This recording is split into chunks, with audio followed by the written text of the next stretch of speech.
Today we'll learn how to simplify the fraction 36 over 64. Let's start with our fraction.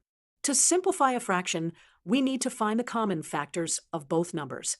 Let's first list out all the factors of 36, and now let's list the factors of 64. Now, let's identify the common factors between 36 and 64.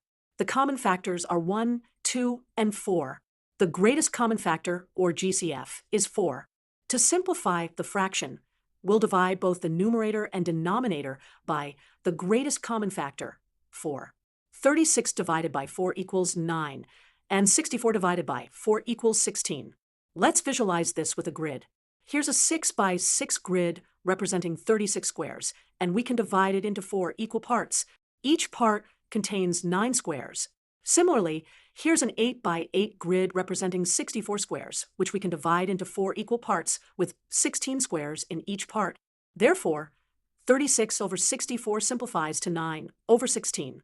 We can verify this is correct because 9 over 16 times 4 over 4 equals 36 over 64.